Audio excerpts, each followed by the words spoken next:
Hello, I am Bethany Truman, and in the next few minutes, I hope to convince you that gardening truly is a hobby that will grow on you.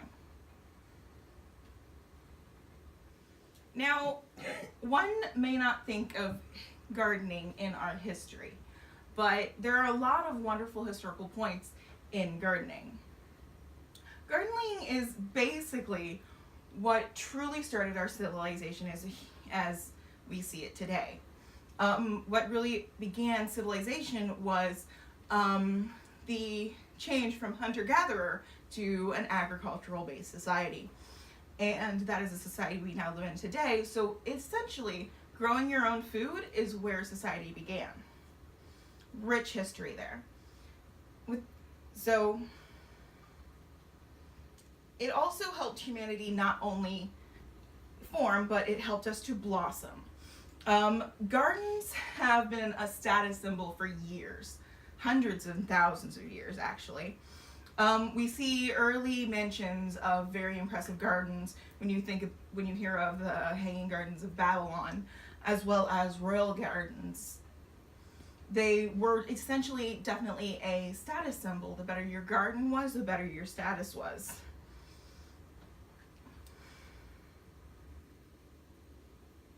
Now, of course, there's going to be some economic and environmental benefits of growing your own food.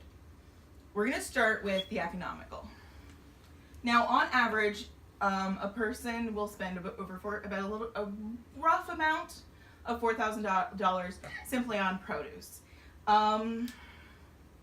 every year. Now, planting a garden in a simple 5x5 plot, which is a very small amount of area when you see it, can save on the bare minimum up to $600 per year. As well as saving money, it's also a big environmental help. The largest production of CO2 in your produce is the transportation cost. Now, based on one of the most common type of gardens you see, I based all of my information here over on a tomato garden. That's all the research is based upon, just because it is the most common. So based on a tomato garden, for this 5x5 square plot, it can reduce the CO2 caused by the transportation costs by 13.5 pounds of CO2 released into our atmosphere. It's not a large amount when you think of it on a personal level, no.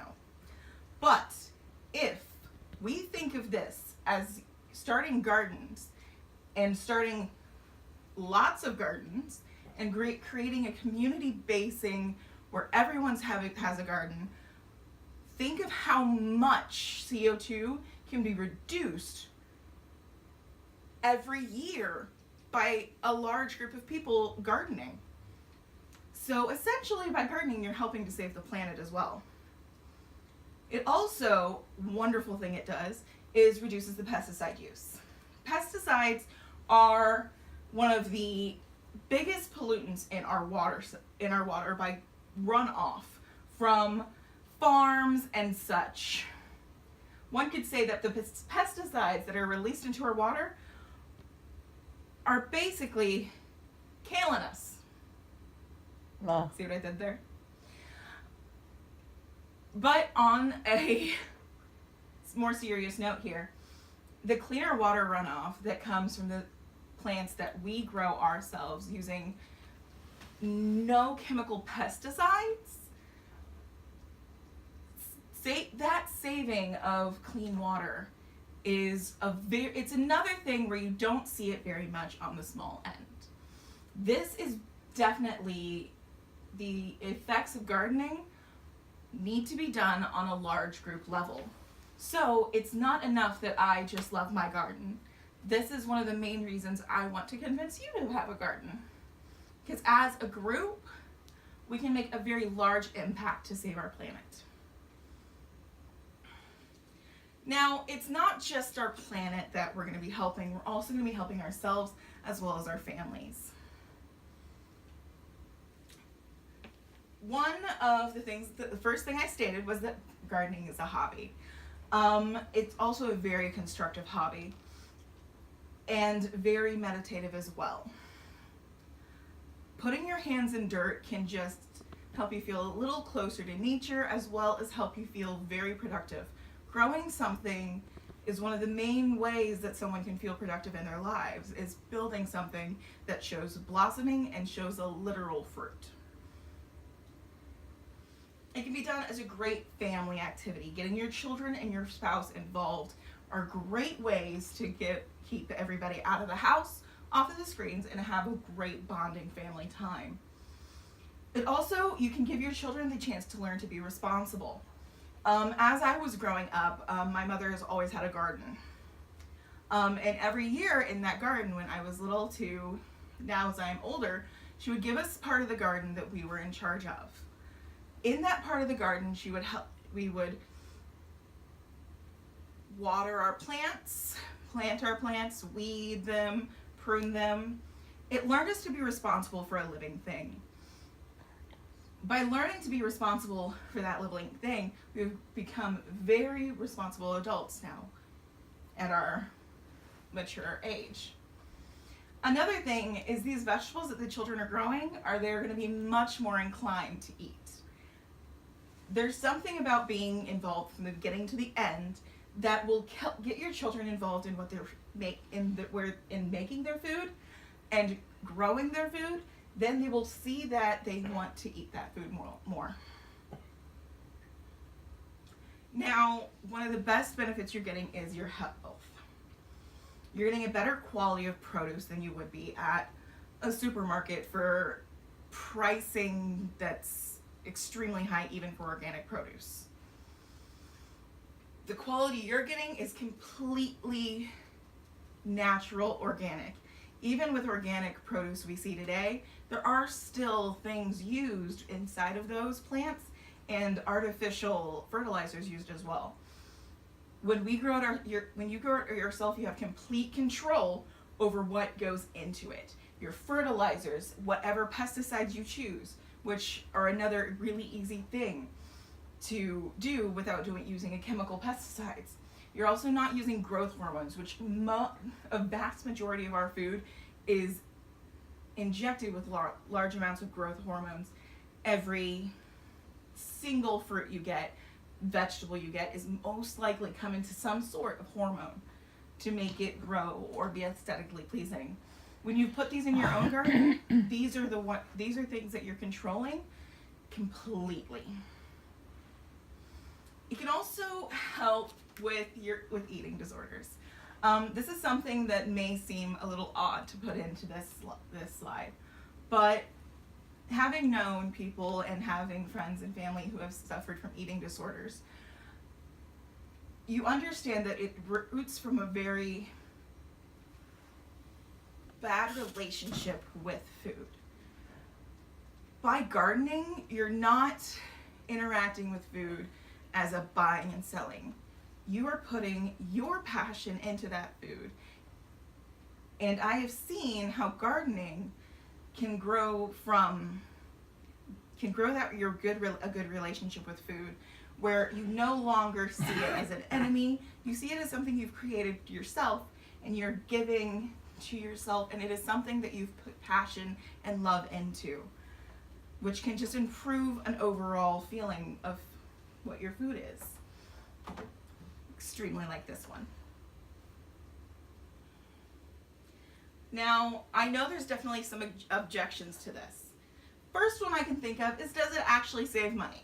Now, once again, I based all of this down on most common garden plant, vegetable garden wise, is tomatoes. So what we're seeing per plant at the barest minimum per plant, and this is high-end, this is against high-end organic produce that does cost quite a bit more than your run-of-the-mill produce that most people are able to buy. This is off the high-end organics. You're saving at least $17.50 per plant per month it is producing. So within your 5x5 garden, you have 25 square feet. You can put in about 1 plant per two square feet. So that's 12 plants, saving you $17.50 each for every month that your garden is active. And this is based on just the average production of the plant itself. Having grown tomatoes for years myself, I know that there has never been a year that my tomato plants haven't produced any less than 30 pounds of tomatoes over the summer. So you're definitely getting your money out of what you're putting in, and you're only putting in about $130 for a starting, because they're actually very simple to do. You may think you don't have a place for a garden, but it is extremely simple. As I said, I'm going off of a 5x5 plot. This is a very small area of a garden. It's basically going to be the size of a very large whiteboard. So it's not a very large garden at all. Now, my garden that I built this based upon is a garden using a raised bed style of a garden. In that style, you make a framing and then put a liner within the garden bed itself. So we're talking, you're just doing 5x5 on some 2x6s. Really easy setup. You just nail those together and set them into the ground. You then put in a liner, your soil, and your plants. It extremely reduces the amount of work going into it as well. There are also other ways to grow your produce. You can also do tiered gardens, which are completely off the ground. If you have a very, very small side yard space with privacy fencing, you can build tiered gardens onto a privacy fencing area, just making about a foot by a 12x6 box and mounting that there. Put your soil in, you have a small area for your garden. Also, large pots are fantastic. Every year, my mother and I, we put a group of large pots on our back porch. Inside these pots, we put baby cherry tomatoes, our kale, as well as most of our herbs as well, and some small peppers. It's what we refer to as our salad garden. We go out there and take our produce in really quickly, very small space. It only takes about 3 large pots. And as I was saying, with the raised garden type style of gardening, many think that having a garden is just far too much work. With a raised garden, as well as having it with the liner, you are definitely reducing the amount of weeds that you're going to have to weed out. You are also eliminating a lot of animal interference because it is raised off the ground a bit, so they're not going to be going into that random box as much. Honestly, all you're going to need about each day is only about 15 minutes of work. You go out, you do a mild amount of pruning, water your garden, pick what is available at that time, minimum of 15 minutes, maximum of 20 minutes. So it's not as much work as many people assume it is.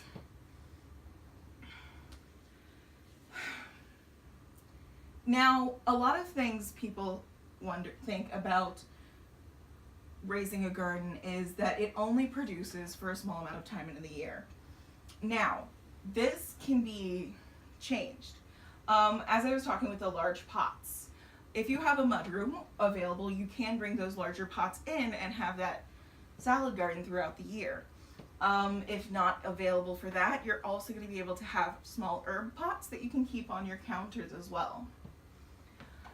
You're also getting produce from your garden in large quantities. So these large quantities of produce can be canned and frozen very easily with minimal effort and used throughout the winter months as well. There are also few, depending on your location and your climate area, there are a few root vegetables such as turnips, potatoes, carrots that can be planted in the mid-fall and harvested in the spring as well. Now, in conclusion, to wrap this up, it's not only good, it's good for your planet, good for the pocket, and good for the family. Gardening is a great way to not only bring your family together, but learn good eating habits early on in life, and give yourself a hobby that is one of the most fulfilling that I have ever experienced in my life. So I strongly urge anyone with any access to a bit of soil and a pot to plant yourself any kind of vegetable and experience for yourself how rewarding your garden can be.